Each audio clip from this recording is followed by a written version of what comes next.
Because all you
157வது பாடல் எங்கள் கண்மலையான பெண்.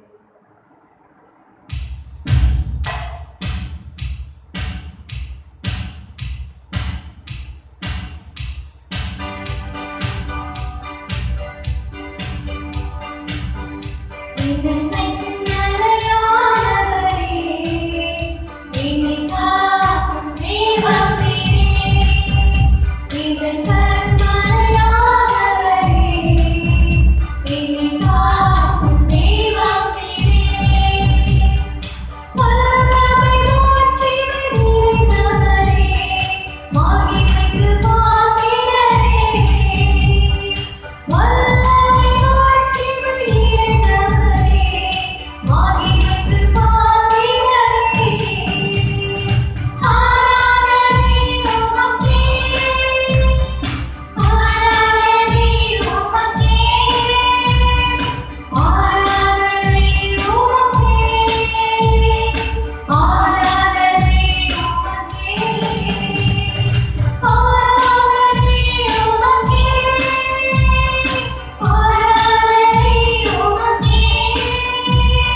மகிமைக்கு பாத்திரரே.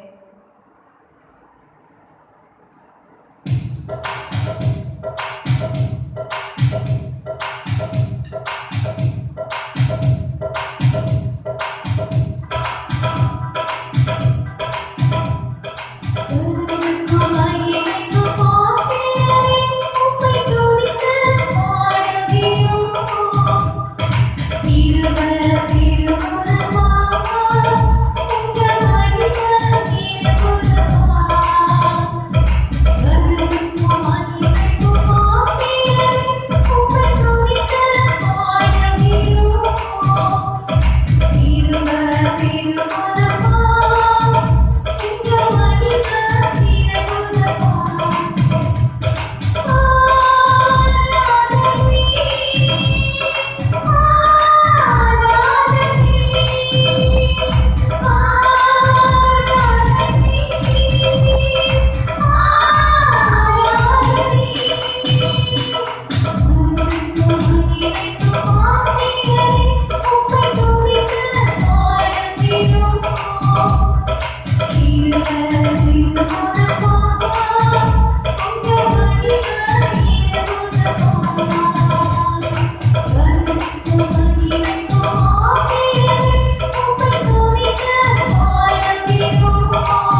எல்லாரும் நாம் ஜெபிப்போம்.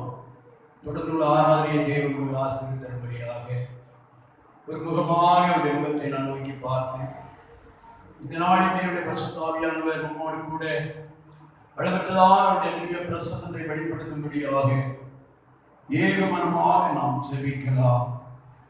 வீடுகளில் இருந்து தேவனை ஆராய்கிற பிள்ளைகளுமே தேவனுடைய ஒரு அபிஷேகம் இறங்கி வரும். இந்த இடத்தை கூடிய பிள்ளைகள் தேவனுடைய கிருபை ஊற்றப்படவும் கர்த்தரை கிரியை செய்யும்படியாக நான் ஜெபிப்போம். ஹல்லேலூயா, ஹல்லேலூயா, ஹல்லேலூயா. ஆவியானவரே, நம்மை ஸ்தோத்திரிக்கிறோம். நம்முடைய வாயிலை திறந்து நம்முடைய இறுதிபூர்வமாக இந்த நாள் நம்முடைய வாழ்க்கையில கர்த்தர் தந்த இந்த நாளுக்காக நம்முடைய ஆயுசின் காரியங்களுக்காக ஒரு முகமாய் தேவ சமூகத்தில் நாம் ஜெபிக்கிறோம். வாய் திறந்தாண்டு பார்ப்போம். அன்றுவரே, என்னுடைய குறைகளை, பாவங்களை, குற்றங்களை மன்னித்து என்னை பரிசுத்தப்படுத்தும். உங்களுடைய சமூகத்தில் வந்திருக்கிறேன். உங்களுடைய சமூகத்தில் நான் வந்தது நல்லது என்று சொல்லக்கூடிய அளவில் ஆண்டவந்த நாளை எங்களுக்கு ஆசீர்வதித்து தாருங்க. ஹல்லேலூயா, ஹல்லேலூயா, ஹல்லேலூயா, ஹல்லேலூயா. ஆவியானவரே, ஸ்தோத்திரம், ஸ்தோத்திரம், ஸ்தோத்திரம், ஸ்தோத்திரம், ஸ்தோத்திரம், ஸ்தோத்திரம், ஸ்தோத்திரம், ஸ்தோத்திரம், ஸ்தோத்திரம், ஸ்தோத்திரம், ஸ்தோத்திரம், ஸ்தோத்திரம், ஸ்தோத்திரம், ஸ்தோத்திரம், ஸ்தோத்திரம், ஸ்தோத்திரம், ஸ்தோத்திரம். தேவ பிரசன்னத்துக்காக, தேவ பிரசன்னத்துக்காக, தேவ பிரசன்னத்துக்காக, தேவ பிரசன்னத்துக்காக நன்றியோடு நாங்கள் ஸ்தோத்திரிக்கிறோம். அற்புதமான தேவன், அற்புதமான தேவன், ஆச்சரியமான தேவன். ஹல்லேலூயா, ஹல்லேலூயா, ஹல்லேலூயா, ஹல்லேலூயா, ஹல்லேலூயா. ராஜாவே, இந்த மகிமையான இந்த நேரத்தில் உம்முடைய பாதத்தில் ஒருமுகமாக நாங்கள் கடந்து வருகிறோம். எங்கள் முழுமையாக அது மகிமையுள்ள கரத்தில் அர்ப்பணித்து சமூகத்தில் நாங்கள் ஜெபிக்கிறோம். ஆண்டவரே, கர்த்தருடைய மகிமை அளவெல்லாம் இந்த இடத்தை நிரப்புவதாக, இடம் முழுவதும் தேவனுடைய கிருபையால் நிரப்பப்படுவதாக, தேவனுடைய பிரசன்னம் நமது பிள்ளைகள் கடந்து வருவதாக. ஹல்லேலூயா, ஹல்லேலூயா, ஹல்லேலூயா, ஹல்லேலூயா, ஹல்லேலூயா, ஹல்லேலூயா. உடவரவலவ ஷபரவலவ திக்கபரவ ரிதல கௌதா ரதா ரதா ரகௌதரா. ஓ தேவ கிருபை, கிருபை, கிருபை, கிருபை, கிருபை, கிருபை. வாய் திறந்து இயேசுவான கூட்டத்தை பிள்ளைகள் அறிக்கையிடுவோம், குற்றங்களை அறிக்கையிடுவோம். தேவனுடைய பிரசன்னம் நம்ம இறங்கட்டும். அவன் நறுமண்டமாய் கிருபையுள்ள கர்த்தர் சமீபமாய் இருக்கிறார். நறுமண்ட உள்ளத்தோடு ஆண்டு சொல்ல நான் ஜெபிக்கும் போது கர்த்தருடைய சமீபமாக வந்து அவர் நம்மை விசாரிக்கிற தேவனாய் இருக்கிறார். உலகம் நம்மை விசாரிக்காதபடி இருக்கலாம். அவனுடைய வேதனை மத்திய நெருக்கத்தை மத்திய ஏனென்று கேட்பார்களாதபடி இருக்கலாம். ஆனால் நம்முடைய தேவன் அப்படி அல்ல. நம்முடைய நம்முடைய வேதனைகளையும் நம்முடைய நெருக்கங்களை அறிந்து நம்மிடத்தில் வந்து மகனே, மகளே, நம்முடைய என்ன செய்ய வேண்டும் என்று கேட்கிற தேவனாய், ஜீவனுள்ள தேவனாய் அவர் நம்முடைய உலாவிக் கொண்டிருக்கிறார். நம்முடைய மத்தியில் அவர் உலாவிக் கொண்டிருக்கிறார். நம்முடைய மத்தியில் அவர் எழுந்தருளி இருக்கிறார். அவருடைய கருத்தை அர்ப்பணிப்போம். ஹல்லேலூயா. ஆவியானவரே, உமக்கு ஸ்தோத்திரம், ஸ்தோத்திரம், ஸ்தோத்திரம், ஸ்தோத்திரம், ஸ்தோத்திரம், ஸ்தோத்திரம். நம்முடைய வேதனைகளை நாம் யாரிடம் சொல்ல முடியும்? மனுஷனுக்கு சொல்லும்போது மட்டும் நம்மை நிந்திப்பான். ஆனால் தேவனிடத்தில் சொல்லும்போது அவர் நம்மை விசாரிக்கிற தேவன். கர்த்தரே, ஒரு பாரத்தை வைத்து விடு. அவருடைய ஆதரவாளர்கள் படிக்கிறோம். ஹல்லேலூயா, ஹல்லேலூயா. ஆமென், ஆமென், ஆமென். அவர்களை விசாரிக்கிறவரானபடியா உங்கள் கவலைகளில் அவர்களை வைத்து விடுங்கள் என்று வேதம் சொல்லுகிறது. நம்முடைய வேதனைகள், பாரங்கள், நெருக்கங்களை அவர் சமத்தில் நாம் அர்ப்பணிப்போம்.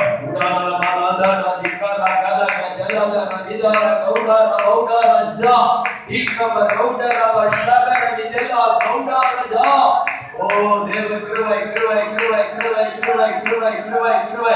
ஆவியில் நிறைந்து தேவனை ஆராதிப்போம். ஆவியில் நிறைந்து தேவனை மயப்படுத்துவோம். பரலோகத்தின் தேவன் நம்முடைய மத்தியிலுடைய மகிமை விளங்க பண்ணதற்காக நாங்கள் ஜெபிப்போம். ஹல்லேலூயா, ஹல்லேலூயா, ஹல்லேலூயா, ஹல்லேலூயா, ஹல்லேலூயா. எல்லாரும் கர்த்தரை ஸ்தோத்திரிப்போம். நம்முடைய தேவன் பெரியவராயிருக்கும் நாம் ஸ்தோத்திரிப்போம். இந்த நாளை இலவசமாய் தந்தபடியே ஸ்தோத்திரிப்போம். இந்த நாளை ஒவ்வொரு பகுதியில் மகிமை வெளிப்படுவதை ஸ்தோத்திரிப்போம். மகா பரிசுத்தமும் கிருபையும் இரக்கம் நிறைந்த நல்ல ஆண்டவரே, அருமையான ஆசீர்வாதமான இந்த நல்ல வேளையிலே நாங்கள் ஒரு முகமாய் நோக்கி நாங்கள் பார்க்கிறோம். உம்மை நாங்கள் துதிக்கிறோம். தேவ சமூகத்தோடு நாங்கள் உறவாடவும் தந்த மேன்மையான கிருபைகளுக்காக கிருபைக்காக ஸ்தோத்திரிக்கிறோம். சமத்தை கடந்த இந்த பிள்ளைகள் ஒவ்வொருவரையும் கர்த்தர் விசேஷம் ஆசீர்வதிப்பீராக. இன்னும் வீடுகளில் தேவனை ஆராதிக்கிற பிள்ளைகள் மேல் ஒரு புதிய அபிஷேகம் அந்த வீடுகள் அப்படியே ஊற்றப்படத்தக்கதாக கர்த்தர் நாம உதவி செய்ய ஜெபிக்கிறோம். கர்த்தாவே குழந்தைகளை பகுதி கர்த்தர் பொறுப்படும் விழுந்தேறும் பாடல் பகுதி மூலமாக கர்த்தாவே நாங்கள் மகிழ்ந்த கிருபைகளுக்காக ஸ்தோத்திரம். தொடர்ந்து தேவ ஆவியானவர் எங்களோடு இடைவெளியாக எல்லா விதமான தடைகளையும் கர்த்தர் நீக்கி போடுவீராக. தேவாதிதேவனுடைய பிரசன்னத்தையும் தேவ மகிமை விளங்க பண்ண ஜெபிக்கிறோம். ஆண்டவரே துதி கன மகிமையா இவளை நமக்கு நாங்கள் செலுத்துகிறோம். இயேசுவின் நாமத்தில் ஜெபிக்கிறோம் நல்ல பிதாவே, ஆமென் ஆமென். அப்படியே நாம் எழுந்து நின்று சங்கீத பாகம் வாசித்து கர்த்தருடைய நாமத்தை மகிமைப்படுத்துவோம். தேவன் நம்மோடு கூட இருப்பாராக. சங்கீதங்களின் புஸ்தகம் 60வது சங்கீதத்தை வாசித்து கர்த்தருடைய நாமத்தை மகிமைப்படுத்துவோம். வாசிப்போம். சங்கீதம் 60. தேவனே, நீர் எங்களை கைவிட்டீர், எங்களை சிதறடித்தீர், எங்கள் மேல் கோபமாய் இருந்தீர், மறுபடியும் எங்களிடமாய் திரும்பி அருளும். பூமி அதிர பண்ணி அதை வெடிப்பாக்கினீர், அதன் வெடிப்புகளை பொருந்த பண்ணும், அது அசைகின்றது. உம்முடைய ஜனங்களுக்கு கடினமான காரியத்தை காண்பித்தீர், தத்தளிப்பின் மதுபானத்தை எங்களுக்கு குடிக்க கொடுத்தீர். சத்தியத்தின் நிமித்தம் ஏற்றும்படியாக உமக்கு பயந்து நடக்கிறவர்களுக்கு ஒரு கொடியை கொடுத்தீர். உமது பிரியர் விடுவிக்கப்படும்படி உமது வலது கரத்தினால் ரட்சித்து எனக்கு செவி கொடுத்தருளும். தேவன் தமது பரிசுத்தத்தை கொண்டு விளக்கினார், ஆகையால் களி கூறுவேன். சீக்கிரமே பங்கிட்டு சுக்கோத்தின் பள்ளத்தாக்கை அளந்து கொள்ளுவேன். கீலேயாத் என்னுடையது, மனாசே என்னுடையது, எப்ராயிம் என் தலையின் பலன், யூதா என் நியாய பிரமாணிகன், மோவாப் என் பாத பாத்திரம், ஏதோமின் மேல் என் பாதரட்சியை எரிந்து போடுவேன். பெலிஸ்தியாவே, என் நிமித்தம் ஆர்ப்பரித்துக் கொள். அரணான பட்டணத்திற்குள் என்னை நடத்தி கொண்டு போகிறவர் யார்? ஏதோ மட்டும் எனக்கு வழிகாட்டுகிறவர் யார்? எங்கள் சேனைகளோட புறப்படாமல் இருந்த தேவரீர் அல்லவோ, எங்களை தள்ளிவிட்டிருந்த தேவரீர் அல்லவோ. இக்கட்டில் எங்களுக்கு உதவி செய்யும். மனுஷனுடைய உதவி இருந்தா தேவனாலே பராக்கிரமம் செய்வோம். அவரே எங்கள் சத்துருக்களை மிதித்து கொள்வார். இக்கட்டில் எல்லாரும் சேர்ந்து வாசிப்போம். இக்கட்டில் எங்களுக்கு உதவி செய்யும். மனுஷனுடைய உதவி விருதா, தேவனாலே பராக்கிரமம் செய்வோம். அவரே எங்கள் சத்துருக்களை மிதித்து போடுவார். அல்லேலூயா, அல்லேலூயா, அல்லேலூயா. இந்த நாளை தேவன் இலவசமாய் தந்தபடி மறுபடியும் நான் ஸ்தோத்திரிப்போம். ஸ்தோத்திரம், ஸ்தோத்திரம், ஸ்தோத்திரம். இந்த விதமான நெருக்கடியான சூழ்நிலை மத்தியில் காணப்படுகிறதானே எல்லா நெருக்கடிகளையும் மாற்றி விசுவாசத்தை தேவன் தந்து தேவனை ஆராதிக்க தேவன் வழிகளை திறக்கும்படியாக கர்த்தரை ஸ்தோத்திரிப்போம். ஸ்தோத்திரம், ஸ்தோத்திரம், ஸ்தோத்திரம், ஸ்தோத்திரம், ஸ்தோத்திரம். இப்போது இருக்கக்கூடிய இந்த கொரோனா சித்தத்துடைய எல்லா சத்துடைய கிரிகளும் அடக்கி போய் மக்களுக்கு ஒரு நல்ல விதமான நல்வாழ்வும் இந்த சூழ்நிலையிலே பெரிய ஒரு மாற்றம் உருவாக்கி தந்து அனுக்கிரம் பண்ண கர்த்தரை ஸ்தோத்திரிப்போம். ஸ்தோத்திரம், ஸ்தோத்திரம், ஸ்தோத்திரம், ஸ்தோத்திரம், ஸ்தோத்திரம், ஸ்தோத்திரம். பிதாவாகிய தேவனை ஸ்தோத்திரிப்போம். குமாரனாகிய இயேசுவை ஸ்தோத்திரிப்போம். பரிசுத்த ஆவியானவரை ஸ்தோத்திரிப்போம். தேவனுடைய கருணை தகுதிப்படுத்துகிறதை நான் ஸ்தோத்திரிப்போம். வானதூத சேனைகள் மாலோகங்கள் கீதங்களால் எப்போதும் வானதூத சேனைகள் மாலோகங்கள் கீதங்களால் எப்போதும் ஓய்வேண்டி பாடி ஸ்துதிக்க மாபெரும் மன்னவரே உமக்கே. ஓய்வேண்டி பாடி ஸ்துதிக்க மாபெரும் மன்னவரே உமக்கே. ஸ்தோத்திரம் இயேசுநாதா உமக்கே. ஸ்தோத்திரம் இயேசுநாதா உமக்கே. ஸ்தோத்திரம்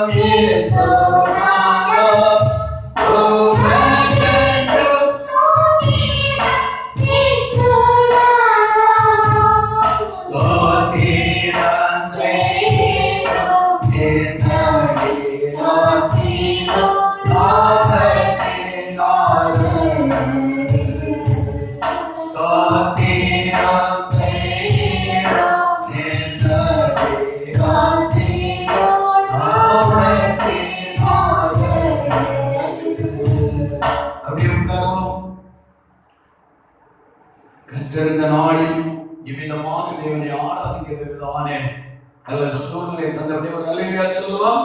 அல்லேலூயா.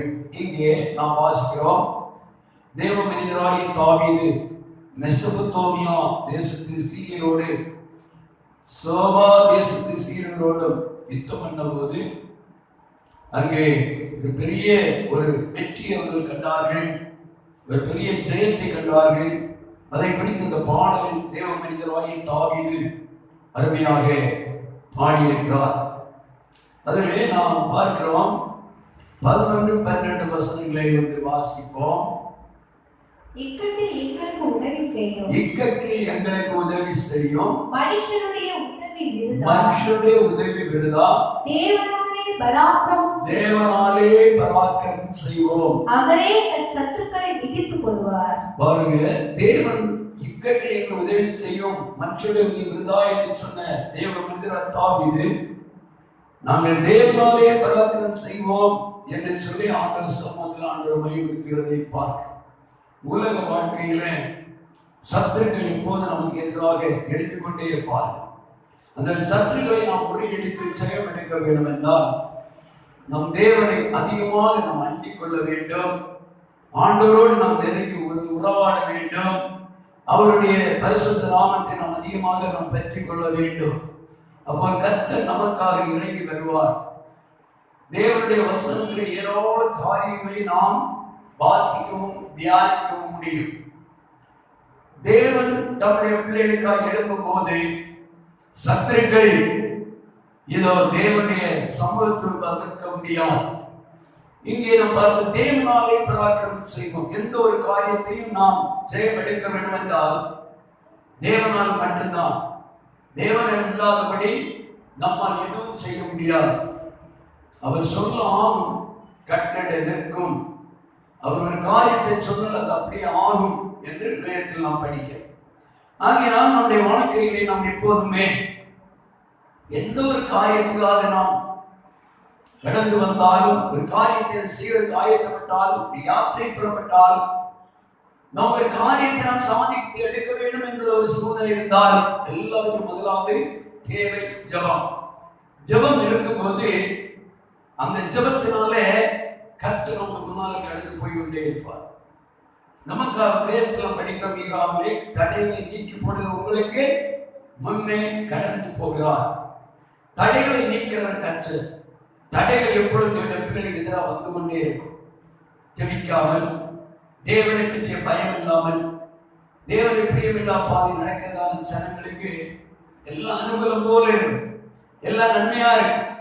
எந்த விதமான ஒரு பிரச்சனை நெருக்க ஒன்றி இருப்பதில்லை. ஆனா தேவனை பற்றி அவரை அண்டிக் கொள்கிற அவருடைய பிள்ளைகளுக்கு எப்பவுமே பலவிதமான சோதனைகள், நெருக்கங்கள், வேதனைகள் அதிகரிக்கும். தாவீது அதிகமாக ஆண்டவரை பற்றி கொண்டார், அதிகமாக தேவனை தேடினார். அவர் எவ்வளவு தூரம் ஆண்டவரை தேடி ஆண்டவருக்கு பயந்திருந்தாரோ அந்த அளவுக்கு பலவிதமான வேதனைகளும் நெருக்கங்களும் சத்துருடைய பல சோதனைகளும் இன்னல்களும் வாழ்க்கையில் இருக்கிறது. ஆனாலும் தேவன் அவருடைய இக்கட்டிலே உதவி செய்ய கர்த்தர் அவருக்காக வேண்டி இறங்கினார். தேவனாலே அவர் பராக்கிரமம் செய்யக்கூடிய அளவுக்கு, பராக்கிரமம் செய்து பெரிய வெற்றியை காணக்கூடிய அளவுக்கு தேவன் அவருக்கு இறங்கி வந்தார். இந்த தேவன் நம்மோடு கூட இருக்கிறார். கடந்த நாட்களும் தேவன் இவ்வளவு நன்மைகளை செய்தார். எத்தனையோ நம்மை கட்டார் சொல்லும் தேவனை பாதுகாத்தார். அந்த தேவனுக்கு நன்றியாக தேவ சமூகத்திலே முடிந்தால் நாம் சாட்சி சொல்வோம். கர்த்தர் நம்மை ஆசீர்வதிப்பாராக.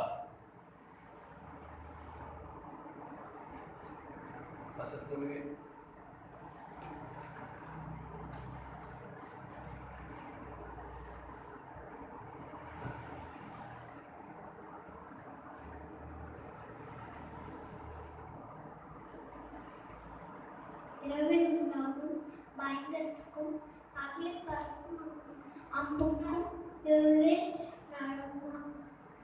நடமாடும் கொள்ளை நோய்க்கும் மத்தியானத்தில் பாழாக்கும் சங்காரத்துக்கும் பயப்படாதிருப்பாய்.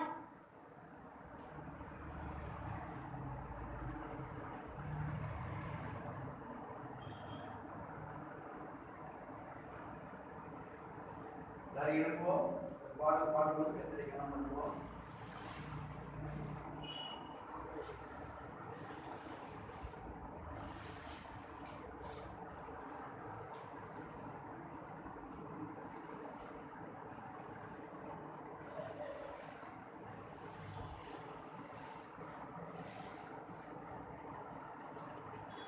உம்மழகான கண்கள் என்னை கண்டதாலே முடிந்ததென்று நினைத்த நான் உயிர் வாழ்கின்றேன்.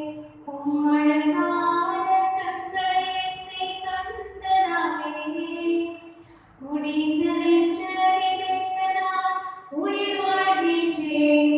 யாரும் அறியாத என்னை நன்றாய் அறிந்து தேடி வந்த நல்ல நேசரே.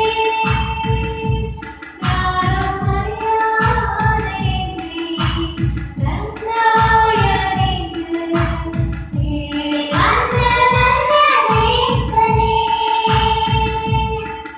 உம்மழகான கண்கள் என்னை கண்டதாலே முடிந்ததென்று நினைத்த நான் உயிர் வாழ்கின்றேன். உம்மழகான கண்கள் என்னை கண்டதாலே முடிந்ததென்று நினைத்த நான் உயிர் வாழ்கின்றேன். ஒன்றுமில்லாத என்னை உம் காருண்யத்தாலே உயர்த்தி வைத்த நல்ல நேசரே. ஒன்றுமில்லாத என்னை உம் காருண்யத்தாலே உயர்த்தி வைத்த நல்ல நேசரே. உம்மழகான கண்கள் என்னை கண்டதாலே முடிந்ததென்று நினைத்த நான் உயிர் வாழ்கின்றேன். உம்மழகான கண்கள் என்னை கண்டதாலே முடிந்ததென்று நினைத்த நான் உயிர் வாழ்கின்றேன். வேண்டுமென்று சொல்லி சேர்த்து வந்த நல்ல நேசரே. தூக்கி எறியப்பட்ட என்னை வேண்டுமென்று சொல்லி சேர்த்து வந்த நல்ல நேசரே. உம்மழகான கண்கள் என்னை கண்டதாலே முடிந்ததென்று நினைத்த நான் உயிர் வாழ்கின்றேன். உம்மழகான கண்கள் என்னை கண்டதாலே முடிந்ததென்று நினைத்த நான் உயிர் வாழ்கின்றேன்.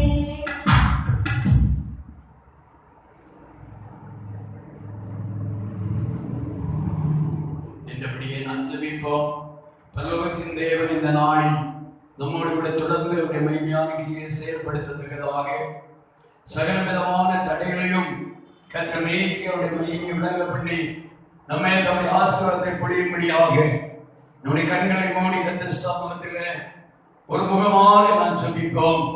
ஹalleluya ஹalleluya. பரலோகத்தின் தேவனே, நாங்கள் ஸ்தோத்திரிக்கிறோம் ஸ்தோத்திரிக்கிறோம் ஸ்தோத்திரிக்கிறோம் ஸ்தோத்திரிக்கிறோம். ஹalleluya. வாய் திறந்து கொஞ்ச நேரம் தேவனை நாம் துதித்து மகிமைப்படுத்துவோம். பரலோகத்தின் வல்லமை அக்கினி அபிஷேகம் நம்மை இறங்குவதாக. ஹalleluya ஹalleluya. அப்பா, அந்த உலகத்தில் மனுஷனுடைய உதவி எல்லாம் இருந்தான், ஆனாலும் கர்த்தரால் உங்கள் பராக்கிரமம் செய்யத்தக்கதாக ஆண்டவருக்கு தந்தக்கூடிய கிருபைகளுக்காக நம்மை ஸ்தோத்திரிக்கிறோம். நீர் எங்களுக்காக வேண்டி யுத்தம் பண்ணுகிறவர், நீர் எங்களுக்காக வேண்டி யுத்தம் பண்ணுகிறவர். நீங்கள் சும்மா இருப்பீர்கள், நான் உங்களுக்காக யுத்தம் பண்ணுவேன் சொன்ன கற்று இந்த நாள் பகல்களில் பலவிதமான வேதனையோடு, பலவிதமான நெருக்கத்தோடு, பலவிதமான உபத்திரவத்திற்கு தவிக்கிற பிள்ளைகளுமே கர்த்தர் தமது பிள்ளைகள் அதை எழுந்துள்ளவீராக. சீரிய ராணுவம் கர்த்தாவே தெய்வ மனிதராகிய தாவீதுக்கு எதிராக எழும்பின போது ஆமென் அதை முறியடிக்கத்தக்கதான கிருபையை கர்த்தர் தாமே கொடுத்து தாவீதுக்காக யுத்தம் பண்ண கற்று ஆமென் தாவீதுக்கு வேண்டியதான ஜெயத்தையும் ஆமென் பராக்கிரமத்தையும் கொடுத்து நம்முடைய மகிமை வெளிப்படுத்தின கற்று இன்றைக்கு நீ ஜீவிக்கிற தேவனாய் இருக்கிறீர். அதற்காக நாங்கள் ஸ்தோத்திரிக்கிறோம். இந்த உலகத்தில் மனிதனுடைய அறிவோ உதவியெல்லாம் விருதமாக இருக்கிறது, ஒன்றும் பிரயோஜனம் இல்லாத இருக்கிறது. ஆனால் நீரோ எங்களுக்காக எழுந்தருளி அந்த மகிமையை வெளிப்படுத்துகிற கர்த்தராய் இருக்கிறபடியா நாங்கள் ஸ்தோத்திரிக்கிறோம். இந்த நாள் பகல் வேளையிலே ஒரு திவ்ய பிரசன்னம் இடத்தை நிரப்புவதாக, இடத்தை நிரப்புவதாக, இடத்தை நிரப்புவதாக, இடத்தை நிரப்புவதாக. எல்லா தடைகளும் இயேசுவின் அதிகாரமுள்ள நாமத்தினால் உடைக்கப்படுவதாக. இந்த வேத வசனத்தை கேட்க போகிறோம். பரலோகத்தின் தேவன் எங்களோடு இடைபடுவீராக. ஆமென். ஹalleluya, ஹalleluya, ஹalleluya. சீக்கிரமாக எங்களுக்கு இந்த கொரோனா சீற்றத்திலிருந்து ஒரு பெரிய மாற்றத்தை தந்து எங்களை ஆசீர்வதிப்பீராக. ஹalleluya. எங்களை அதிகமாக நேசிக்கிற எங்கள் அன்பின் பரலோக பிதாவே, மகிமையான இந்த நல்ல நேரத்துக்காக நாங்கள் ஸ்தோத்திரிக்கிறோம். உம்முடைய சமூகத்திலே கூடிய இந்த பிள்ளைகளுக்காக ஜெபிக்கிறோம். அருமையான இந்த குடும்பத்தை தேவன் ஆசீர்வதியும். பிள்ளைகள் பல எதிர்பார்ப்போடு சமூகத்தில் வந்திருக்கிறார்கள். அவர்களுக்கு வேண்டுமான தேவ சமாதானம் சுகம் கற்றுக் கொடுத்து ஒன்றுவிட அவர்களை பலப்படுத்தி ஆசீர்வதிப்பீராக. அருமையான கர்த்தாவே ஸ்தோத்திரிக்கிறோம். அருமையான சகோதரர்களுக்காக ஜெபிக்கிறோம். அருமையான மூத்த பிள்ளைகளுடைய பிள்ளைகளை மாற்றணும். இளைய பிள்ளைகளுடைய குடும்ப வாழ்க்கை தேவனுடைய அனுக்கிரகம் பெருகணும். கர்த்தருடைய பிரசன்னத்தை வெளிப்படுத்துங்க. உங்கள் நேரம் பாடல் பகுதி உங்கள் பாடல் பாடி உங்களை நாமத்தை மேம்படுத்தத்தக்கதா தம்முடைய பிள்ளைகளுக்கு பலப்படுத்த முடியும். ஸ்தோத்திரம். ஆண்டவரே நல்ல சங்கீதங்களை தந்து இன்னும் தொடர்ந்து பரலோகத்தின் எங்களோடு இடைவிடும். கொடுக்கப்பட்ட காணிக்கைகளை ஆசீர்வதியும். வசந்த பிள்ளைகளை ஆசீர்வதியும். ஆமென். தேவ சமூகத்தை கடந்த இந்த பிள்ளைகள் ஒவ்வொருவரையும் மகிமையாக ஆளுகை பண்ண ஜெபிக்கிறோம். அங்காங்கே தேவனுடைய சமூகத்தை ஜெபிக்கிற பிள்ளைகள் மேல் தேவனுடைய கிருபை கூட இருக்கட்டும். எங்களை தாழ்த்துகிறோம். தொடர்ந்து வந்து மகிமைக்குள்ளாக மறையும். இயேசுவின் நாமத்தில் ஜெபங்கள் நல்ல பிதாவே. ஆமென், ஆமென். அப்படியே உட்காருவோம். ஹalleluya, ஹalleluya, ஹalleluya. நாம் தொடர்ந்து கர்த்தருடைய வசனங்களை நாம் வாசித்து நாம் தியானிக்க போகிறோம். பரலோகத்தின் தேவன் நம்மோடு கூட அவருடைய மகிமையான கிரியை செயல்படுத்தும்படியாக நாம் யாவரும் தேவ சமூகத்திலே நஞ்சவத்தோடு காணப்படுவோம். ஹalleluya. முன்னறிந்து அழைத்தவரே, முன்னென்று நலமுடன் நடத்துவார். முன்னறிந்து அழைத்தவரே, முன்னென்று நலமுடன் நடத்துவார். சகலமோ நன்மை கண்டே சாட்சியாய் முடித்திடுவார். சகலமோ நன்மை கண்டே சாட்சியாய் முடித்திடுவார். தேவ சித்தம் நிறைவேற என்னையும் ஒப்படைத்தீரே. தேவ சத்தம் என்னெல்லாம் பலமாக துதிக்கிறே. தேவ சித்தம் நிறைவேற என்னையும் ஒப்படைத்தீரே. தேவ சத்தம் என்னெல்லாம் பலமாக துதிக்கிறே. தேவ சித்தம் நிறைவேற என்னையும் ஒப்படைத்தீரே. தேவ சத்தம் என்னெல்லாம் பலமாக துதிக்கிறே. அல்லேலூயா. இந்த அருமையான இந்த நல்ல வேளையிலே நாம் தேவ சமூகத்தில் வந்திருக்கிறோம். இன்னைக்கு கர்த்தருடைய சமூகத்திலிருந்து ஒரு முக்கியமான வேத பகுதியை நாம் வாசித்து ஆண்டவரோடு கூட நாம் நெருங்க போகிறோம். கூடியிருந்த யாவையும் கர்த்தருக்குள்ளே விசேஷமாக ஆசீர்வதிப்பாராக. யாவர் நான் தேவனை மையப்படுத்திக் கொண்டு ஸ்துதித்துக் கொண்டிருப்போம். இன்னைக்கு பூலோகம் எங்கும் மகா பயங்கரமான அழிவுகள், வெள்ளத்தினால், நிலச்சரிவுகளினால், பயங்கரமான கொள்ளை நோயினால், யுத்தங்களால், பஞ்சங்களால் பயங்கரமான சம்பவங்கள் நடந்து மனிதன் செத்து மடிந்து கொண்டிருக்கிறான். தேவனுடைய ரட்சிப்பை பெற்றுக் கொள்ளவும் ஞான ஸ்நானம் எடுத்து தேவனுக்குள்ளாக கடந்து வந்து அபிஷேகம் பெற்று பரிசுத்தமாய் பரலோகம் போவதற்கான சரியான ஒரு வழியை கண்டடைய முடியாதபடி குருட்டாட்டமான நிலையில் மக்கள் காணப்படுகிறார்கள். எவ்வளவுதான் தேவனுடைய வார்த்தையை கேட்டும் இன்னும் தேவனுடைய வார்த்தைக்குள்ளாக கடந்து வர தேவனுடைய வார்த்தை கீழ்ப்படிய முடியாதவர்களாய் காணப்படுகிறார்கள். நம்முடைய வாழ்க்கையிலே நம்ம எப்போதுமே அவனுடைய வார்த்தைக்கு நாம் கீழ்ப்படுகிற பிள்ளைகளாக நாம் இருப்போம். தேவன் நம்மை ஆசீர்வதிப்பாராக. இந்த வேளையில் கூட ஒரு வேத வாக்கியத்தை நாம் வாசித்து தியானிப்போம். ஏசாயா தீர்க்கதரிசி புத்தகம் 28ஆம் அதிகாரம் அதனுடைய 16வது வசனத்தை வாசிக்க கேட்போம். ஏசாயா 28:16. ஆதலால் கர்த்தராகிய ஆண்டவர் உரைக்கிறதாவது இதோ அஸ்திபாரமாக ஒரு கல்லை நான் சீயோனிலே வைக்கிறேன். அது பரீட்சிக்கப்பட்டதும் விலையேற பெற்றதும் திட அஸ்திபாரம் உள்ளதுமான மூலைக்கல்லாய் இருக்கும். விசுவாசிக்கிறவன் பதறான். இங்கே ஒரு கல்லை பற்றி இங்கே சொல்லப்பட்டிருக்கு. இங்கே சொல்லப்பட்ட கல் ஆண்டவராகிய இயேசு கிறிஸ்து. நம்முடைய ஆண்டவராகிய இயேசு கிறிஸ்து பரீட்சிக்கப்பட்ட கல். இன்னைக்கு நாம் பரீட்சிக்கப்பட்ட கல்லை பற்றி பார்க்க போகிறோம். அந்த கல்லை அநேக விஷயங்கள் சொல்லப்பட்டிருக்கிறது.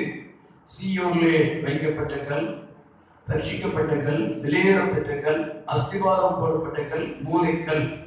இவ்விதமானே அந்த கல்லை குறித்து அநேக பகுதிகள் இருக்கு. அதை இன்னைக்கு நாம் பார்க்க போது பரீட்சிக்கப்பட்ட கல். பரீட்சை என்பது சோதனை. பரீட்சை என்பது என்னது? சோதனை. இந்த பரீட்சிக்கப்பட்டதான கல் ஆண்டவராகிய இயேசு கிறிஸ்து இந்த பூமியில் இருக்கும்போது பரீட்சிக்கப்பட்ட கல்லாய் இருந்தார். எபிரேயருக்கு திரும்பவும் 12ஆம் அதிகாரம் 2-3 வசனங்களை வாசிக்க கேட்போம். எபிரேயர் 12:2-3.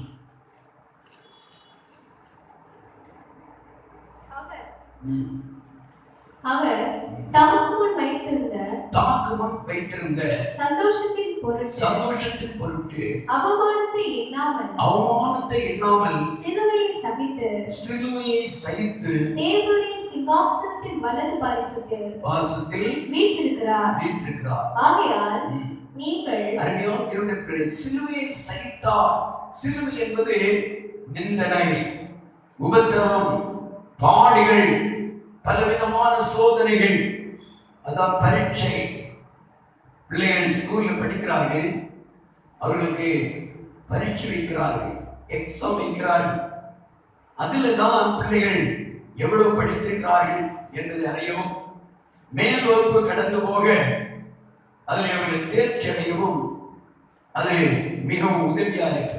அதுபோல் இந்த பூமிக்கு வாழ்க்கையில ஆண்டவராகிய இயேசு இந்த பூமியிலே அவர் பரீட்சிக்கப்பட்ட ஒரு கல்லாய் காணப்பட்டார்.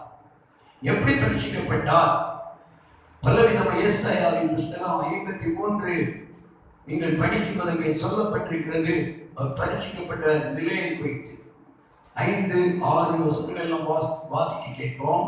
நம்முடைய மீறுதல் நிமித்தம் அவர் காயப்பட்டு நம்முடைய அக்கிரமங்களின் நிமித்தம் அவர் நொறுக்கப்பட்டார். நமக்கு சமாதானத்தை உண்டு பண்ணும் ஆக்கினை அவர் மேல் வந்தது. அவருடைய தழும்புகளால் நாம் குணமாகிறோம். அருமையான தேவனுடைய பிள்ளைகளே, இங்க நாம் பார்க்கிறோம், அவர் மிகவும் நெருக்கப்பட்டு ஒடுக்கப்பட்டார். அவர் நிந்திக்கப்பட்டார். அவர் பட்ட பாடுகள் கொஞ்சம் அல்ல. அதான் சங்கீதக்காரர் ஆகிய தாவீது ஒரு நல்ல ஒரு தீர்க்கதரிசி.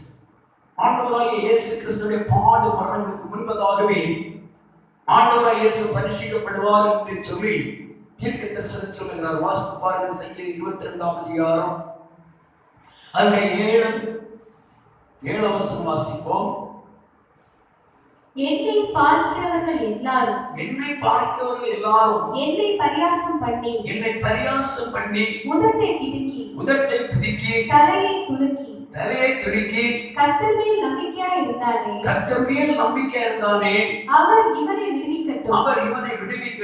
இவன் மேல் பிரியமா இருக்கிறாரே எப்பொழுது இவனை மீட்டு விடட்டும் என்கிறார்கள். பாத்தீங்களா? ஆண்டவர் இயேசு கல்வாரி சிலுவையிலே அடிக்கப்படும் போது நிந்திக்கிறார்கள், மிகவும் கேவலமா பேசுகிறார்கள். இன்னும் நீங்கள் பாருங்க, அதனுடைய 13ஆம் வசனம் வாசிங்க. பீறி கட்சிக்கிற சிங்கத்தை போல் என் மேல் தங்கள் வாயை திறக்கிறார்கள். என் மேல் தங்கள் வாயை திறக்கிறார்கள். பீறி கெச்சிக்கிற சிங்கத்தை போல் இயேசுவுக்கு எதிராக எழுப்பினவர்கள் தேவையில்லாதவர்களை குற்றச்சாட்டு பண்ணார்கள், நிந்தித்தார்கள், மிகவும் வேதனைப்படுத்தினார்கள். அதை இங்கே தீர்க்க தரிசனமாக சங்கீதக்காரர் அருமையாக இதோ எழுதுகிறார். அதனுடைய 14ஆம் வசனத்திலே வாசிப்போம். நாய்கள் என்னை சூழ்ந்திருக்கிறது, நாய்கள் என்னை சூழ்ந்திருக்கிறது, பொல்லாதவர்களின் கூட்டம் என்னை வளைந்து கொண்டது, பொல்லாதவர்களின் கூட்டம் என்னை வளைந்து கொண்டது, என் கைகளையும் என் கைகளையும் என் கால்களையும் என் கால்களையும் உருவ குத்தினார்கள். ஆண்டவராகிய இயேசு கிறிஸ்துவினுடைய கால்களையும் கைகளையும் உருவ குத்தினார்கள். இது ஆண்டவராகிய இயேசுவினுடைய பாடு மரணங்களுக்கு முன்பதாகவே ஆயிரக்கணக்கான வருஷங்களுக்கு முன்பதாக சொல்லப்பட்ட அருமையான தேவனுடைய வார்த்தை. நீங்கள் வீடுகளில் போய் 22ஆம் சங்கீதத்தை முழுமையாக நீங்கள் வாசிக்கும் போது அவருடைய வஸ்திரத்தை பங்கு போட்டது, அவர்கள் அடைந்ததான் அந்த நிந்தனை, வேதனை, அடைந்த உபாதிகள், பரீட்சிக்கப்பட்ட நிலை எல்லாம் அங்கே அருமையாக சொல்லப்பட்டிருக்கிறது. இந்த நாள் பகல்களில என்னை கேட்கிற அருமையான தேவனுடைய பிள்ளை, ஆண்டவராகிய இயேசு நமக்காக அவர் பரீட்சிக்கப்பட்டார். அவரையே நாம் நினைக்க வேண்டும் என்று எபிரேயர் நிருபம் 12ஆம் அதிகாரத்தினுடைய 3ஆம் வசனம் என்ன நினைக்கிறேன், வாசிங்கள். ஆகையால் நீங்கள் இளைப்புள்ளவர்களாய் உங்கள் ஆத்துமாக்களில் சோர்ந்து போகாதபடிக்கு தமக்கு விரோதமாய் பாவிகளால் செய்யப்பட்ட இவ்விதமான விபரீதங்களை சகித்த அவரையே நினைத்துக் கொள்ளுங்கள். ஒரு அல்லேலூயா சொல்லலாம். அல்லேலூயா. அப்ப நம்ம நினைவெல்லாம் இயேசுவையே நாம் நினைக்கணும். மற்றவர்கள் மையப்படும் போது, தேவையில்லாதவனை நாம் நெருக்கப்படும் போது, தேவையில்லாதவன் நம்மை நிந்திக்கும் போது, தேவையில்லாதவன் நம்மை பல உபத்திரத்துக்குள் கொண்டிருக்கும் போது, தேவையில்லாதவனை நாம் இந்த நமக்கு எதிராக இந்த நாய்களை போல வந்து சேர்ந்து நமக்கு ஒரு கூட்டமாக எழுப்பி நம்மை வேதனைப்படுத்தும் போது பதறக்கூடாது.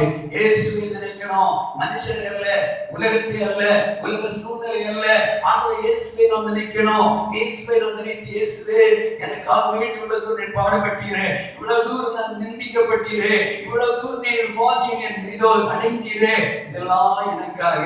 பாருங்க, அந்த ஏசாயா 53 அதிகாரம் 6-7 வசனங்களை ஒன்று கூட வாசிங்க. ஏசாயா 53 அதனுடைய 6-7 வசனங்களை வாசிக்க கேட்போம். நாம் எல்லாரும் ஆடுகளைப் போல வழி தப்பி பிரிந்து அவனவன் தன் தன் வழியிலே போனோம்.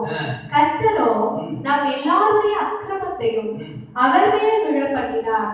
அவன் நெருக்கப்பட்டும் ஒடுக்கப்பட்டும் இருந்தார். ஆனாலும் தம்முடைய வாயை அவர் திறக்கவில்லை.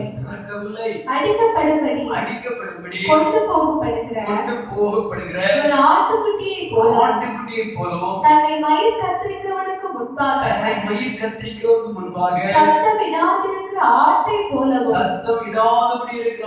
போலவும் அவர் தம்முடைய வாயை திறவாதிருந்தார். பாருங்க, நமக்கு அந்த ஆண்டவராகிய இயேசுவை பிடித்து கொண்டு போகும்போது, சிலுவையில் அடிக்கும் போது, அவரை நிந்திக்கும் போது, அவருடைய முகத்துல உமிழ்ந்து துப்பும் போது, அவருடைய சங்கீத வஸ்திரத்தை உரிந்து பங்கிடும் போது, அவரை உருவ குத்தும் போது, அந்த பயங்கரமான அந்த இது தலையில முழுக்கிடத்தை அடிக்கும் போது அவர் சத்தமிடல.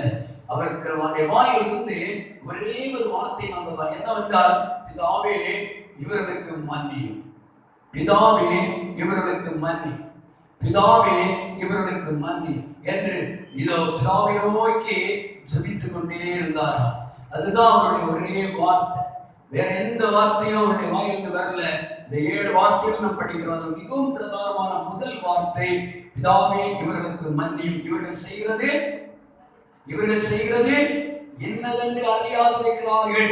எப்பவுமே நாம் புரிந்து கொள்ளணும், நமக்கு எதிராக இந்த மக்கள் எழுப்பினால் அவர்களுக்கு பின்னாலே யார் இருக்கிறது? ஒரு பிசாசு ஆவி அவர்களுக்கு பின்னாலே நின்று, நீ இப்படி பேசு, இப்படி செய், இப்படி சொல்ல தூண்டி விடுகிறான். ஒரு அல்லேலூயா சொல்லுவான். அந்த சத்துடைய கிரியை முறியடிக்கணும்னா நம்ம தேவ சந்தை ஜெபித்து கொண்டே இருக்கணும். பொறுமையை காத்து கொள்ள வேண்டும். என்ன செய்ய ஆண்டவர் இயேசு சத்தமிடாதபடி இருந்த ஆட்டை போல இருந்தாராம். சத்தமிடாதபடி இருந்த, எதுவுமே ஒன்று பேசாதபடி, அவளுக்கு எதிராக எதுவும் சொல்லாதபடி அமைதியாக அமெரிக்கா காணப்பட்டார். அவரை பற்றி வேதம் சொல்லுகிறது, அவர் சாந்தமுள்ள இயேசு, அவர் சாந்தமும் மனத்தாழ்மை உள்ளவர். அவருடைய முகத்தை எடுத்துக்கொண்டு வாசித்து பாருங்கள்.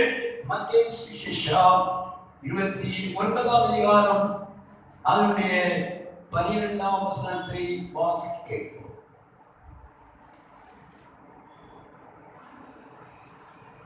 28 இது 11ஆம் அதிகாரம் 11 28 29. நான் சாந்தமும் மனத்தாழ்மையுமாய் இருக்கிறேன். என் நுகத்தை உங்கள் மேல் ஏற்றுக்கொண்டு. என் நுகத்தை உங்களுடைய நுகம் என்பது கர்த்தருடைய வார்த்தை. பாருங்க, அவருடைய வார்த்தையை நாம் ஏற்றுக்கொள்ளணும். அவருடைய வார்த்தை என்ன சொல்லுகிறது? இயேசு அவருடைய அடிச்சுவை நமக்காக வைத்தார். என்ன? மற்றவர்களால் வையப்படும் போது, நெருக்கப்படும் போது, உபாதை அடையும் போது அவர் எதுவுமே பேசல. அவர் என்ன செய்கிறார்? சாந்தமாக இருந்து கொள்கிறார், மனத்தாழ்மையோடு இருந்து கொள்கிறார். அப்போ அன்பிதமான இந்த சாந்தம், அந்த மனத்தாழ்மையை, அந்த நுகத்தை நாம் ஏற்றுக்கொள்ள வேண்டுமா? ஆண்டுடைய பாதத்தின் அதை நாம் கற்றுக்கொள்ள வேண்டுமா? அப்பொழுது நம்ம ஆத்மாவுக்கு என்ன கிடைக்கும்? வாசித்து முடிப்போம். உங்கள் ஆத்மாக்களுக்கு இளைப்பாறுதல். அடுத்த வசனம், என் நுகம் மெதுவாயும் என் சுமை லகுவாயும் இருக்கிறது. அப்போ ஆண்டவராய் இயேசு நமக்கு வைத்த அந்த நுகத்தை நாம் ஏற்றுக்கொள்ளும் போது நமக்கு என்ன கிடைக்கிறது? இளைப்பாறுதல் கிடைக்கிறது. ஒவ்வொரு நேரம் ஆண்டுடைய பாதத்தில் போயிருந்து நம்மை நிந்திக்கிற மக்களுக்காக, நம்மை வேதனைப்படுத்துகிற மக்களுக்காக நம்ம ஜெபிக்கணும். அருமையான தேவனுடைய பிள்ளைகளே, இயேசு நமக்காக பரீட்சிக்கப்பட்ட கல். இந்த பூமியில் இருக்கும்போதுதான் நமக்கு பரீட்சையும் வேதனையும் உபத்திரவும். சாலமோன் பெரிய ஆலயத்தை கட்டினார் பாருங்க.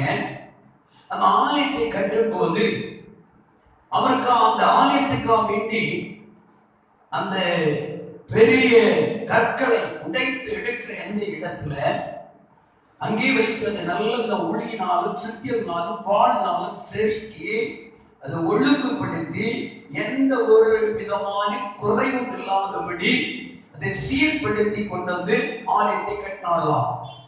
அப்ப ஆலயத்தில் வரும்போது அங்கே சுத்தியல், அறிவாள், வேறு எந்த விதமான ஒளிகளுடைய சத்தம் ஒன்றுமே கிடையாது. ராஜாக்களின் புஸ்தகம் 6ஆம் அதிகாரம் அதனுடைய 7ஆவது வசனத்தை ஒரு ஆள் வாசிங்கள். ஹல்லேலூயா, ஹல்லேலூயா.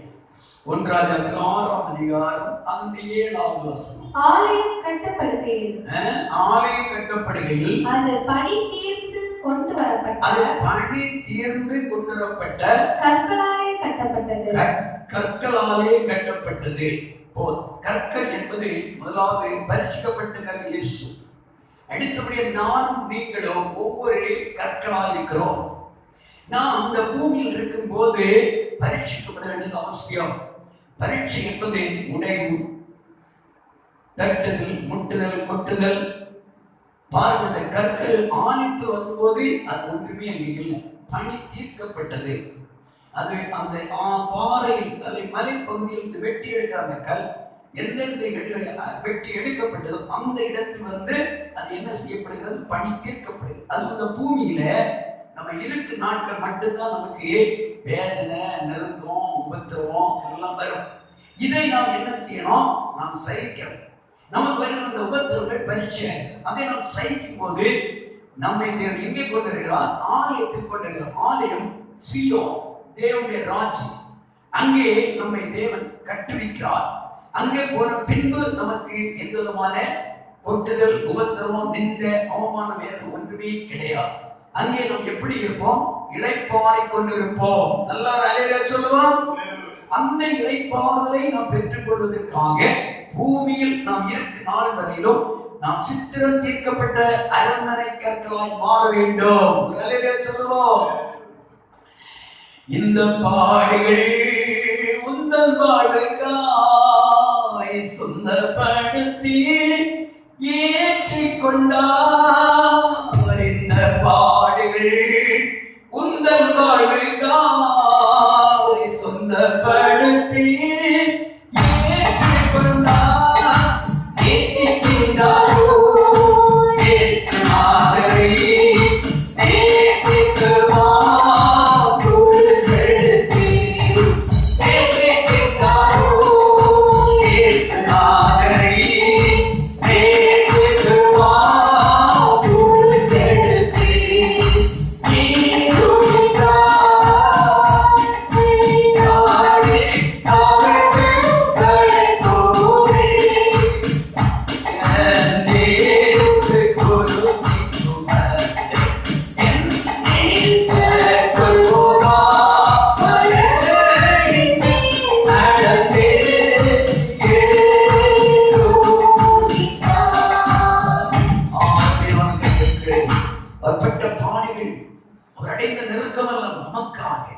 இந்த அருமையான அந்த பரலோகத்தின் மேன்மை நான் சுதந்திரிப்பதற்காக அந்த கல்லாகி இயேசு அவர் பரீட்சிக்கப்பட்டார். அவர் அடைந்த வேதனைகளை யாரால் சிந்திக்க முடியும்? யாரால் அதை விவரிக்க முடியும்? ஆனால் நமக்கு ஒரு உபத்திரவங்களும் கஷ்டங்களும் நம்முடைய வாழ்க்கையில ஒரு நாள் நம்மை ஆலயமாகி பரலோகத்தினை கொண்டு சேர்க்க போகிறது. பரலோகத்தில் போகும்போது அங்கே நம்ம சோதனையோ வேதனை ஒன்றுமே இல்லை. வேதம் சொல்லுகிறது, அவர்கள் இளைப்பாறிக் கொண்டிருப்பார்கள், அங்கே சமாதானத்தோடு இருப்பார்கள். இங்கே வடிக்கிற கண்ணீர் கேட்ட பிரதிபல நித்தியத்தின் தேவன் வைத்திருக்கிறார். அவர் அல்லேலூயா சொல்லுவார். ஆகினால் இன்னும் நாம் வேதத்தில் படிக்கும் போது அருமையான தேவனுடைய அநேக பரிசுத்தவான்கள் பூமியில் இருக்கும் போது பரீட்சிக்கப்பட்டார்கள், பரீட்சிக்கப்பட்ட கல்லாக காணப்பட்டார்கள். இந்த உபத்திரவங்கள் நமக்கு எதற்காக? வாசிப்போம். 1 பேதுரு புத்தகம் 2ஆம் அதிகாரம் 19, 20, 21 வசனத்தை வாசிக்க கேட்போம். 1 பேதுரு புத்தகம் 2ஆம் அதிகாரம் 19, 20, 21. ஏனெனில் தேவன் மேல் பற்றுதலாய் இருக்கிற மனசாட்சி நிமித்தம் ஒருவன் அநியாயமாய் பாடுபட்டு நமக்கு ஒரு குற்றம் செய்ய மாட்டேங்க, ஒரு எதையும் நம்ம சொல்லிருக்க மாட்டோம், பேசியிருக்க மாட்டோம், எதுவுமே நம்ம குற்றமா குறைவா ஒன்றையும் செய்திருக்க மாட்டோம். ஆனா அநியாயமாக சில நேரம் நமக்கு பாடுகள் வந்து விடுகிறது. வாசிப்போம். உபத்திரவங்களை பொறுமையாய் சகித்தால், அந்த உபத்திரவங்களை நாம் பொறுமையாக சகித்தால் அதுவே பிரீதியாய் இருக்கும், அதுவே தேவனுடைய பார்வையில் பிரியமாய் இருக்கும். நீங்கள் குற்றம் செய்து அடிக்கப்படும் போது பொறுமையோடு சகித்தால் அதனால் என்ன கீர்த்தி உண்டு? நீங்கள் நன்மை செய்து பாடுபடும் போது பொறுமையோடு சகித்தால் அதுவே தேவனுக்கு முன்பாக பிரீதியாய் இருக்கும். இதற்காக நீங்கள் அழைக்கப்பட்டிருக்கிறீர்கள். ஏனெனில் கிறிஸ்துவும் உங்களுக்காக பாடுபட்டு நீங்கள் தம்முடைய அடிச்சுவடுகளை தொடர்ந்து வரும்படி உங்களுக்கு மாதிரியை பின்வைத்து போனார். அல்லேலூயா சொல்லுவோம். அருமையான தேவனுடைய பிள்ளைகளே, இயேசு அவர் பரீட்சிக்கப்பட்ட கல், அந்த பரீட்சையாகிய சோதனையை நமக்காக சகித்து மாதிரியை நமக்காக வைத்து விட்டு போனார் என்று வேதம் சொல்லுகிறது. என்றால் ஆண்டவருக்காக ஜீவிக்க வேண்டும் என்று இறங்கி வருகிற ஒரு தேவ பிள்ளைய வாழ்க்கையில் இயேசுதான் ஒரே இலக்காக இருக்க வேண்டும். நம்ம முன்னோடிகளை கடந்து அநேக பரிசுத்தவான்கள் அவர்கள் பல பாடுகளையும் உபத்திரங்களை செய்து இரத்த சாட்சியாக கடைசியில் மரித்த அநேக பரிசுத்தவான்களை குறித்து சாட்சி நாம் கேட்க முடியும். ஆண்டவருக்காக வேண்டி தங்களை அர்ப்பணித்தார்கள், ஆண்டவருக்காக தங்களை ஒப்பு கொடுத்தார்கள், தன்னுடைய வஸ்து சொத்து பட்டம் படிப்பு புகழ் மேன்மை எல்லாம் துறந்தார்கள், ஆண்டவருக்காக தங்களை தியாகம் பண்ணினார்கள். கடைசியிலே இது இரத்த சாட்சியாக எத்தனையோ பரிசுத்தவான்கள் மரித்தார்கள். இதோ கிபி 1057 அருமையான கார்பசேம் என்று சொல்லுகிற ஒரு பிஷப் ஆண்டவருக்காக வேண்டிய ஊழியத்தில் மிகவும் தீவிரமாக ஈடுபட்ட ஒரு அருமையான பரிசுத்தவான். யோவானுடைய சீஷன். இந்த யோவானுடைய சீஷனாக இருந்த அவர் ஆண்டவருக்காக வேண்டி ஏராளமான ஆத்மாக்களை ஆதாயப்படுத்துவதற்காக தன்னை அர்ப்பணித்து சிறு பருவத்திலிருந்தே ஆண்டவரை இயேசு அதிகமாக நேசித்த ஒரு அருமையான பரிசுத்தவான். அவர் பல இடங்களிலே பல தேசங்களை கடந்து ஊழியத்தை செய்தார். கடைசியில ஒரு நாள் அவருடைய உள்ளத்தில் ஒரு சிந்தை, தன்னுடைய 86வது வயதிலே எருசலேமுக்கு அவர் கடந்து வந்து அங்குள்ள சபைகளை திடப்படுத்தி ஒரு குறிக்கப்பட்டதான வீட்டிலே அமர்ந்திருந்து கொஞ்ச நாள் ஜெபிக்கலாம் என்று அப்படியே ஜெபிக்க ஆரம்பித்தார். இந்த கார்பஸை பிடிப்பதற்காக அன்றைக்கு இருந்த அந்த பொல்லாத அந்த சக்கரவர்த்தி அங்காங்கே அவரை தேடி கண்டுபிடிக்க முடியல.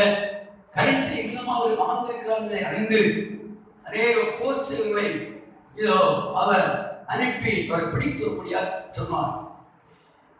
அங்கே பிடிக்க வேண்டிய போன இடத்துல அந்த வீட்டுடைய மேல் மாடியில் அவர் அமர்ந்து ஜெபித்துக் கொண்டிருக்கிறார்.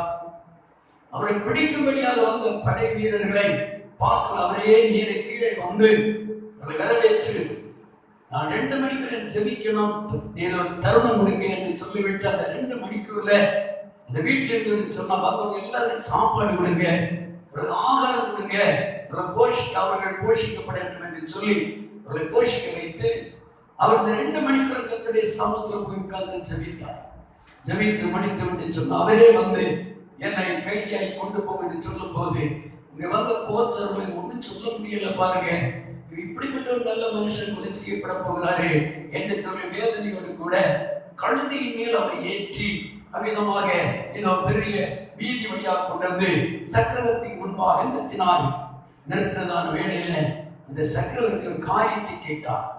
நீ இவ்வளவு வயசாகிவிட்டாய், உன்னை பார்த்தா பெரிய தோற்றமாக ரொம்ப அழகுள்ளவனாக இருக்கிறாய், பெரிய படித்தவன் போல் இருக்கிறாய், உனக்கு இன்னும் இந்த இயேசு மதலுக்கு நேரம் கிடைக்கவில்லையா என்று கேட்டார். அப்போது அவர் சொன்னாராம், என்னுடைய சிறு வயது முதல் இந்த 86வது வயது வரையிலும்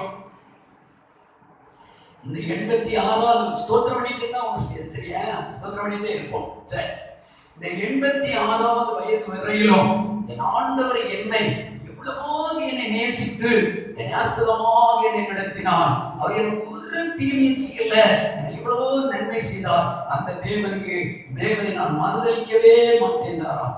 கடும் கோபம் கொண்ட சக்கரவர்த்தி அவன் சொன்னானா, இதோ பயங்கரமான இதோ மிருகங்கள் விஷ சந்தைகளை அனுப்பி உன்னை கொலை செய்ய போனேன். அப்போ சொன்னாரா, அதுக்கு எனக்கு பிரச்சனை இல்லை, உடனே அதை செய்து விடுங்கள் நல்லதுன்னா.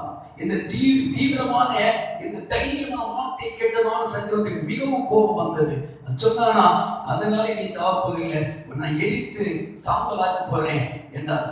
அப்போது அவர் சொன்னாரா, அதையும் நீங்கள் சீக்கிரம் செய்யுங்கள், ஆனால் துன்மார்க்கனுக்கு எப்போதுமே நரக அக்கினி இருக்கு, ஆனால் ஆண்டவரை பின்பற்றி போற பிள்ளைகளுக்கு பரலோகத்தில் மேன்மையான இடம் இருக்கிறது என்று சொன்னார். சொல்லிக் கொண்டிருக்கிறது அவரை பிடித்து ஒரு தூணிலை கட்டி வைத்து அவரை சுற்றி ஏராளமான விரல்களை போட்டு அவர் அப்படியே எரிக்க ஆரம்பித்தார்கள். எரிக்கும்போது சொன்னாரா, ஆண்டவரே உங்களுடைய கையில் என்னை அர்ப்பணிக்கிறேன், இதுவரை என்னை பாதுகாத்த ஸ்தோத்திரம், இப்படிப்பட்ட ஒரு மரணத்தை தந்தது நன்றி என்று கர்த்தரை ஸ்தோத்திரித்தாராம். அப்படியே அவர் அப்படியே சாம்பலாக மாற்றப்பட்ட அவருடைய சீஷர்கள் அவரை எடுத்துக்கொண்டு ஏதோ ஒரு குறைக்கப்பட்ட இடத்தை கொண்டு ஒரு ஆலயத்தை அடக்கம் பண்ணி ஒரு பெரிய ஆலயத்தை கட்டி வைத்திருக்கிறார்கள். கிபி 157 நடந்த சம்பவம். இப்படி எத்தனையோ ஆயிரக்கான பரிசுத்தவான்கள் ஆண்டவர் இயேசுவுக்காக வேண்டி தங்களை தியாகம் பண்ணி இந்த உலகத்துக்கு கடந்து போனார்கள். அருமையான தேவனுக்குள்ள ஒரு பரீட்சிக்கப்பட்ட கல். நாம் இந்த பூமியில உண்மையா ஆண்டவருக்கு ஜீவிப்போம் என்றால் ஆமென், நிச்சயமாக நாம் பரீட்சிக்கப்பட்டுதான் ஆக வேண்டும். இதோ உபத்திரத்தின் பாதை கடந்து போய் தான் ஆக வேண்டும். அதன் மத்தியில கர்த்தர் நமக்கு வேண்டிய தேவ பலனை கர்த்தர் தருவார், அதை தாங்கக்கூடிய பலனை தருவார். அந்த சத்துருக்கள் மத்தியில தேவ நம்மை சேர்த்து தேவ நிச்சயமாக இது கற்பிட ரோமருக்கு 8:18 வசனத்தை வாசித்து நாம் முடிக்க போகிறோம். வாசிப்போம். ரோமர் 8:18. ஓ ஹalleluya. ரோமர் 8:18. ஆதலால் இக்காலத்து பாடுகள் இனி நம்மிடத்தில் வெளிப்படும் மகிமைக்கு ஒப்பிடத்தக்கவைகள் அல்ல என்று எண்ணுகிறேன். அருமையான தேவனுடைய இனி வரும் மகிமை நித்தியத்தில் போகும்போது இந்த பாடியில் ஒன்று கிடையாது. அங்கே தேவ தூதனை போல நாம் காணப்படுவோம்.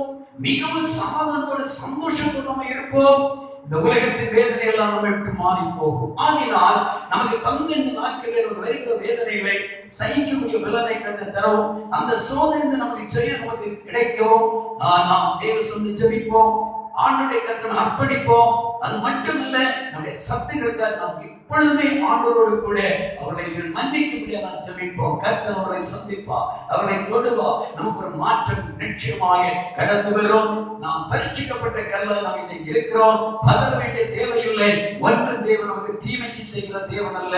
சகலமும் தேவன் நமக்கு நன்மைக்கு ஏதுவாக செய்கிற தேவன் என்பதை அறிந்து கொள்வோம். தேவனை ஆசீர்வதிப்பார். அப்படியே நாம் எல்லாரும் எழும்புவோம். தேவன் சொன்னான், தேவோ ஜெபித்து கர்த்தருடைய நாமத்தை மகிமைப்படுத்த சத்தியத்தை நாம் ஜெபிக்கலாம். எல்லாரும் அப்படியே நாம் எழும்புவோம். ஹல்லேலூயா, ஹல்லேலூயா. உம் சித்தம் இயேசுவே, நான் மண்பாண்டமே, உத்தம ஜீவியான் உயர்ந்த வேண்டுமே, உத்தம ஜீவியான் உயர்ந்த வேண்டுமே.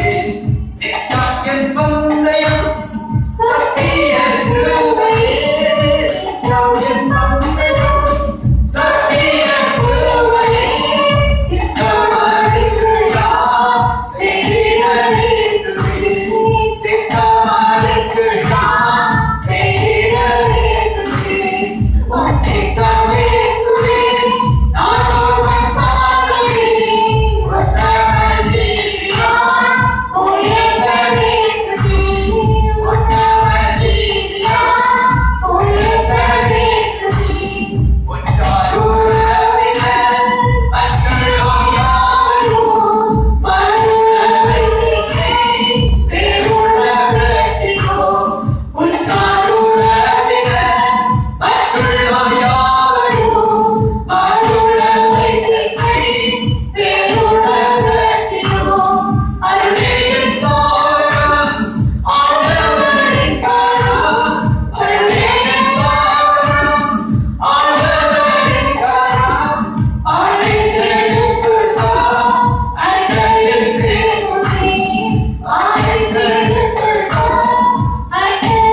முடி கர்த்தர் சமூகத்தில் ஒரு முகமாய் இந்த நாள் பகல் வேளையில பரலோகத்தின் தேவன் நம்முடைய மத்தியிலே கடந்து வந்திருக்கிறார். பரலோகத்தின் தேவன் நம்முடைய மத்தியிலே உலாவி கொண்டிருக்கிற நேரம், பரிசுத்த தூதர்கள் நம்முடைய மத்தியிலே உலாவி இருக்கக்கூடிய நேரம், பரலோகத்தின் தேவனுடைய மகிமை நம்மில் ஊற்றப்படுகிற நேரம். ஓ எல்லாரும் எழுந்து நின்று தேவ சமூகத்தை எழுப்போம். எழுந்து நின்று கர்த்தர் சமூகத்தில் விடுதலையோடு தேவனை ஆராதிப்போம். ஓ இந்த நேரம் தேவனுடைய மகிமை வெளிப்படுகிற நேரம். ஓ தேவனுடைய அக்னி அபிஷேகம் இறங்குகிற நேரம். நம்முடைய கண்ணீரை துடைக்கிற தேவன், வேதனை மாற்றுகிற தேவன், பரீட்சிக்கப்பட்ட கல்லாய் இருக்கக்கூடிய உன்னை இந்த நாள் பகல் வேளையிலே தேவன் உன்னோடு கூட வல்லமையாக இடைப்பட்டுக் கொண்டிருக்கிறார். என் சகோதரா சகோதரி, ஓ லைட் டேஞ்சஸ்யா, எனக்கா இந்த உபத்திரமாய பரீட்சை, எனக்கா இந்த வேதனை இந்த பரீட்சை, பதறாதே. நீ பரீட்சிக்கப்பட்ட கல்லாக, உன்னை சித்திரத்திக்கப்பட்ட கல்லாக ஆலயமாய சீயோனில் இருந்து கொண்டு சேர்க்கும்படியா அந்த பூமியாய இந்த இடத்திலே உன்னை தேவ பரீட்சை மத்திய உன்னை நடத்தி கொண்டிருக்கிறார். நிந்தனைகளும் அவமானங்களும் உனக்கு எதிராக எழுப்பிக் கொண்டிருக்கிறது. நாய்கள் சூழ்ந்து நிற்பது போல, நாய்கள் சூழ்ந்து கொண்டது போல உனக்கு எதிராக பல கூட்டத்தார்